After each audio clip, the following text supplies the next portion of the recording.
आत्मामालिक शैक्षणिक संकुलातील सैनिकी प्रशिक्षक व माजी सैनिक श्री पटारे प्रवीण बापूसाहेब सकाळी सावळीवीर या ठिकाणी कामानिमित्त जात असताना त्यांना रस्त्यावरती एक वस्तू आढळली। त्यांनी ती वस्तू उचलून बघितली असता त्यात एक पैशानं भरलेलं पाकिट आणि त्यामध्ये मूळ कागदपत्र जसे की मतदानपत्र, आधार कार्ड आणि पॅन कार्ड इत्यादी महत्त्वाची कागदपत्रे आढळून आली। सदर कर्मचारी यांनी कोणत्याही प्रकारची वेळ वाया न घालवता सदर पैशानं भरलेलं पाकिट हे आत्मामालिक शैक्षणिक संकुलातील व्यवस्थापक साईनाथ वरपे सर यांच्याकडे जमा केलं। सरांनी सदर सापडलेलं पाकिट कुणाचं आहे याचा शोध सोशल मीडियाच्या माध्यमातून घेण्याचा प्रयत्न केला। सदर पाकिट हे संगमनेर येथील एबीपी माझाचे वरिष्ठ पत्रकार श्री ओझा नितीनजी नंदलाल यांचं असल्याचं आढळून आलं।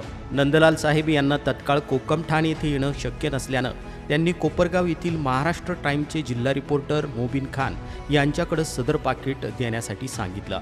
आत्मामालिक शैक्षणिक संकुलामध्ये हरवले सापडले या उपक्रमाबद्दल आदरणीय मोबिन खान यांनी जाणून घेतलं। सदर उपक्रमाची त्यांनी दखल घेतली असून या उपक्रमाचं कौतुक देखील केलंय। थोडा वेळ लागेल पण आपण चांगल्या आणि प्रामाणिक भावनेनं पेरलेलं चांगलंच उगवतं, मग ते आपलं कर्म असो किंवा आणखीन काही। सुविचारांनी जीवन बदलत नाही पण जीवनाकडे बघण्याचा दृष्टिकोन मात्र नक्कीच बदलतो। प्रवीण पटारे सर यांच्या प्रामाणिकपणाबद्दल सर्वत्र त्यांचं कौतुक होत आहे। या घटनेची दखल ट्रस्टने देखील घेतली असून संस्थेचे अध्यक्ष माननीय श्रीमान नंदकुमारजी सूर्यवंशी साहेब यांनी पटारे सर यांचं कौतुक केलंय, अभिनंदन केलंय। आत्मामालिक न्यूजसाठी संपादक सागर आहिरे, कोकम ठाण।